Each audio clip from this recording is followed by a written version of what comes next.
Alright everybody, this is my next Harry Potter review, and we're going to do Harry Potter and the Goblet of Fire. This is the fourth book, fourth film in the franchise, as this is the only film to be directed by Mike Newell. So, yeah, looks like they were looking for different directors to do these films, and they just couldn't get that right director on board, because you really don't want different directors doing the whole franchise. I mean, look what happens with the new Star Wars trilogy.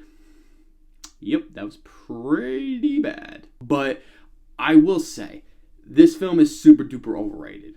I'm going to say that right now. I think it's a pretty good movie, but some of you guys have it all the way up here, and it should be scaled down way back. This is one of my favorites as a kid. I really enjoyed this film, but rewatching again, those moments I did love were just amazing. But some of the moments I was like, that's a good moment, were just kind of a pain to get through. So let's talk about all the good stuff here.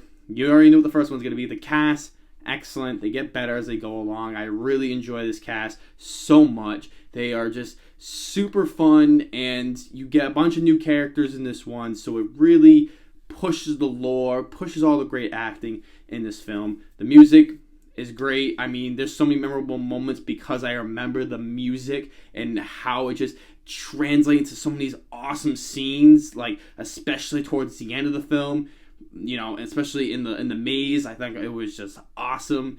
The cinematography is also excellent as well. It's a little bit different than the third film. I mean, this one's darker, but I don't know, it just, there's different times where it's just really bright or just really, like, you know, has a lot of color to it, and it doesn't have that cold feeling as the third one did. So I really enjoy how the cinematography looks in this one, and some of them, they just get different as they go along in these films. So, you know, definitely props to that. I think the editing is really well done, as all these other Harry Potter films have really great editing, so props to that. I like the way this film's directed.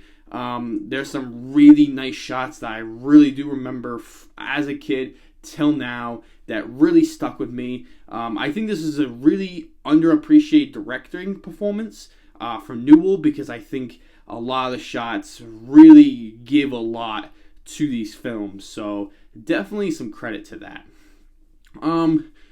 You know, what are other things that I love about this film? Well, let's go with the other obvious ones. I mean, the story. I mean, you got the Goblet of Fire.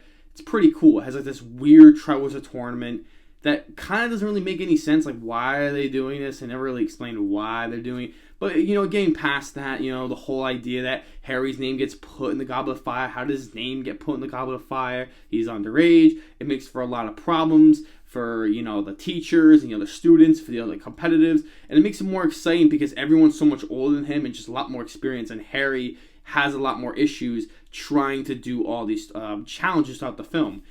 It really does make some really great moments, especially the challenges themselves. I mean, you have the dragon sequence, you have the underwater sequence, you have the maze. They're all done excellent. I think they're really awesome. Those are the biggest highlights of the film. I mean, everyone loves them. I mean, I've never seen anybody complain about them. The CGI is incredible in those scenes. The dragon looks awesome. Still to this day, looks incredible.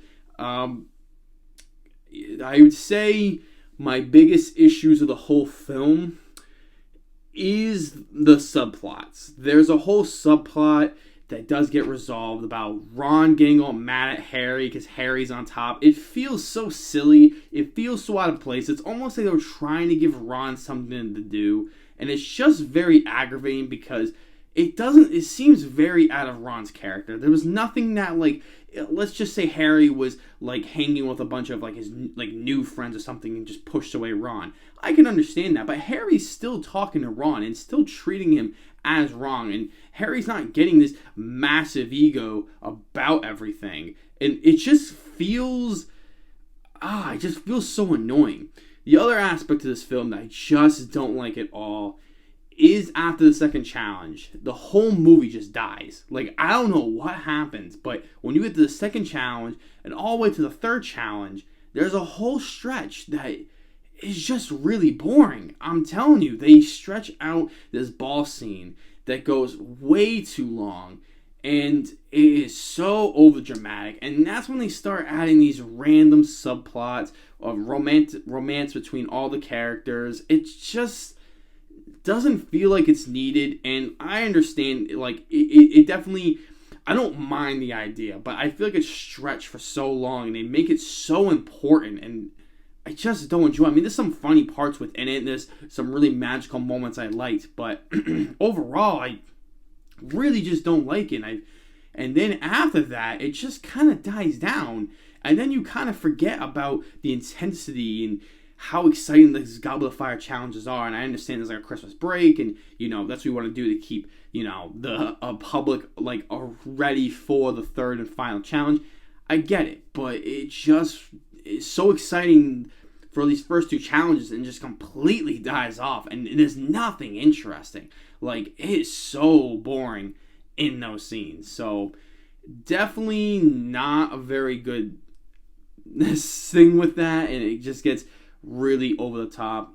There's a lot of exposition in this film that sometimes just gets so annoying. Like, they explain every single thing, and like, I get it, the characters are learning how to do everything and how to beat these challenges, but it's just kind of exposition tacked on a little too much than I think the last film did, and I thought we were kind of getting away with just over-explaining everything. There's a lot of scenes where just talking and her explaining everything, and I wish it was a little bit more of a creative, a more interesting way to show these elements. Maybe it's like a little montage of training or something.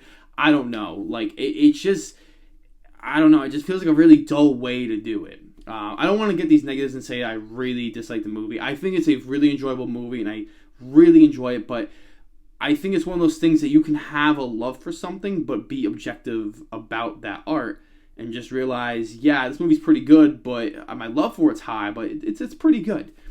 This is one of my more lower Harry Potter films, just because I really enjoyed it, especially in that ending with the big climax scene in the maze. It changes the whole franchise, and it's really dark. Like, I'm talking really dark. And it was always something as a kid, even till now, it just always got under my skin a little bit.